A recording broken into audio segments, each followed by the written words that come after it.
वसीयत। कुसुम उस दिन से सफ़ेद साड़ी में ही दिखती थी। चेहरे पर कोई मेकअप नहीं, बस चुप्पी। पति की मौत को बस 2 महीने हो चुके थे, लेकिन घर में किसी के चेहरे पर उसके लिए दुख नहीं था, बस एक इंतज़ार था। आज वकील आने वाला था, वसीयत खोलनी थी। ड्राइंग रूम में सब बैठे थे।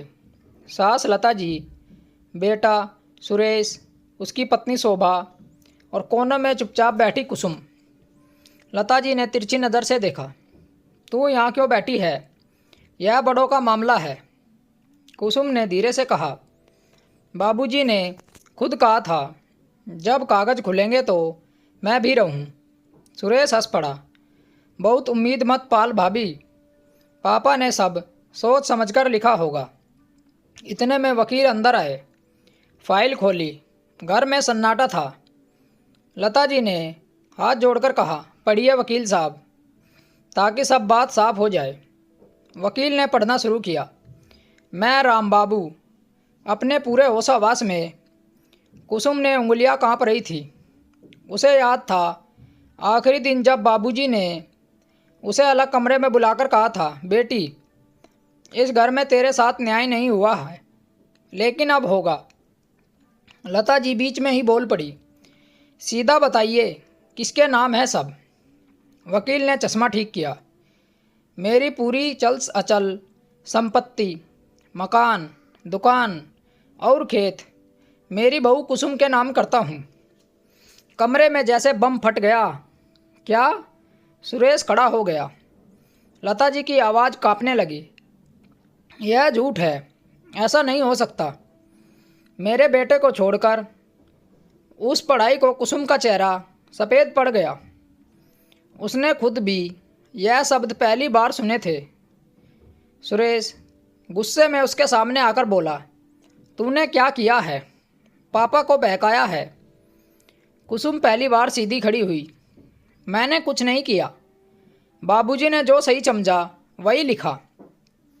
लता जी ने उंगली दिखाते हुए कहा, आज से इस घर में मेरी असली औकात दिखेगी। कागज़ से कोई मालिक नहीं बन जाता। कुसुम ने फाइल अपने हाथ में ली। उसकी आंखों में अब डर नहीं था।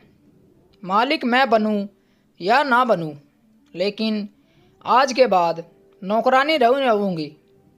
घर का माहौल पल भर में बदल गया था।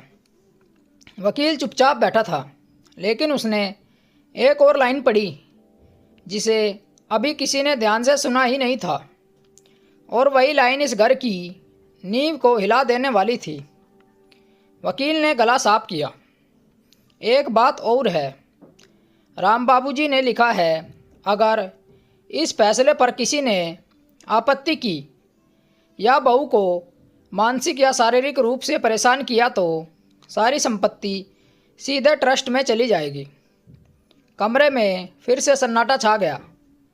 लता जी का चेहरा उतर गया। मतलब हम अपने ही घर में कुछ बोल भी नहीं सकते? वकील ने सीधा जवाब दिया। कागज़ में साफ लिखा है, बहू को पूरा अधिकार रहेगा। कोई दखल देगा तो संपत्ति दान मानी जाएगी। सुरेश ने कुसुम की तरफ देखा। तूने पहले से सब सेट कर रखा था। पापा के दिमाग में जहर भर दिया था। कुसुम का गला सूख रहा था, लेकिन आवाज़ साफ थी। मैंने किसी से कुछ नहीं कहा। बाबूजी सब देखते थे, कौन क्या करता है।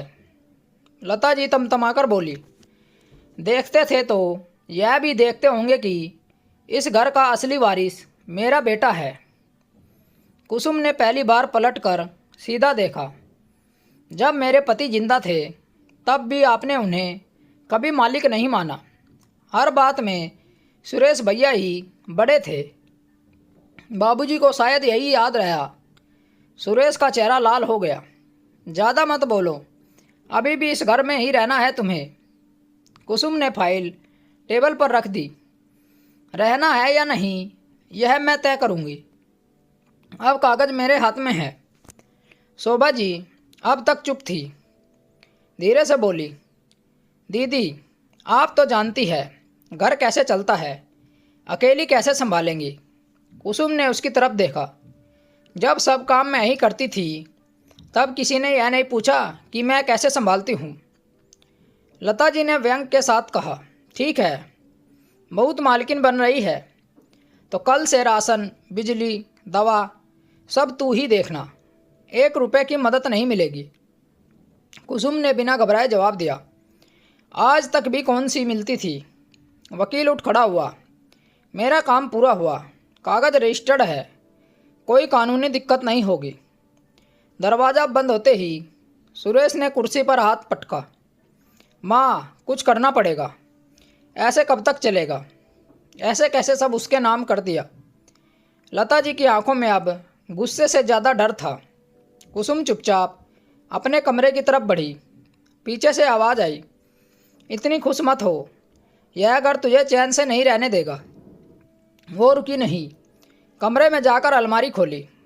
वही पुरानी डायरी निकाली जिसमें बाबूजी ने आखिरी दिनों की कुछ बातें लिखवाई थी। उसने पन्ना पलटा। उसमें एक और सच दर्द था, ऐसा सच जो सिर्फ वसीयत नहीं, पूरे घर का चेहरा बदल सकता था। वो सच क्या था, जानने के लिए कहानी का अगला भाग ज़रूर पढ़ें और चैनल को ज़रूर सब्सक्राइब करें। मिलते हैं आपसे कहानी के अगले भाग के साथ। कहानी सुनने के लिए आप लोगों का धन्यवाद। राम राम दोस्तों।